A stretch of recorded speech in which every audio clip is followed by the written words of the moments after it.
मुख्तसर रहो लेकिन मुखलिस रहो। आज हम इस पे बात करेंगे, लेकिन साथ साथ हम बनाएंगे नान खटाई, जो कि बहुत ही मज़ेदार है। अस्सलाम वालेकुम।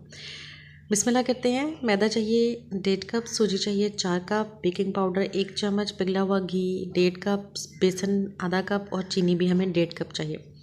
चीनी हम 1.5 कप लेके उसको अच्छे से पीस लेंगे, यानी कि उसको पाउडर फॉर्म में कर लेंगे। और अब हम शुरू करते हैं जी अपनी मेकिंग। सबसे पहले हमने चीनी ऐड की है बोल के अंदर, और इसके साथ हमने मेल्टेड जो घी है, आपने घी का इस्तेमाल करना है, ऑयल का इस्तेमाल नहीं करना।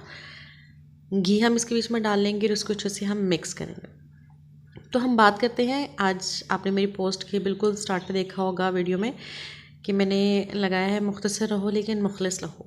तो आपने मुझे कमेंट बॉक्स में ज़रूर बताना है कि आपको क्या लगता है कि इसका क्या मतलब है, या लिखने वाला इसमें क्या कहना चाहता है।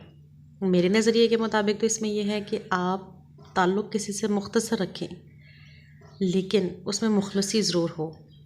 तो यहाँ पे मैंने ऐड कर दिया है साथ ही मैदा, बेसन और इसके अलावा सूजी ऐड कर दी है, और जो बेकिंग पाउडर हमने 1 चम्मच लिया था वो भी ऐड कर दी है। अब हम इसको मिक्स करेंगे।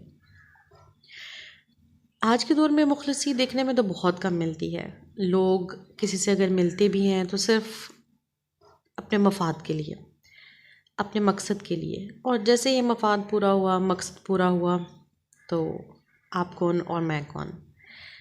तो इसको हम मुखलसी नहीं कहेंगे, ये तो मुनाफ़िकत है जी। अब हमने डो तैयार कर ली है, तो साथ ही हम क्या करेंगे कि ग्रीसिंग कर लेंगे जो भी आपके पास ट्रे है, बेकिंग ट्रे, उसके ऊपर। और साथ ही हमने जो डो तैयार किया है उसके हम छोटे छोटे से नान खटाई बना लेंगे। ठीक है जी। आपने नान खटाई बनाने के बाद इसको राउंड शेप दे के प्रेस करना है, और उसके बाद इसके बीच में आपने फिंगर पुश करनी है, ताकि बाद में जो हमारा ऊपर टॉपिंग होगी अंडे की जर्दी की, वो हम इसके ऊपर लगा सकें।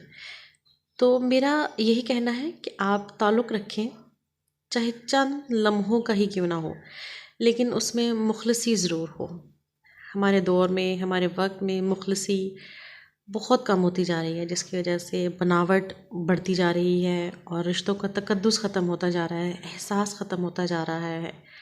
तो आपने मुझे कमेंट बॉक्स में बताना है कि आप क्या समझते हैं कि मुखलसी क्या है।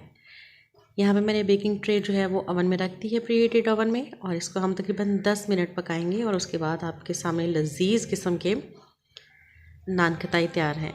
ये नान खटाई आप आराम से घर में बना सकते हैं, आपको बाज़ार से लाने की बिल्कुल ज़रूरत नहीं है।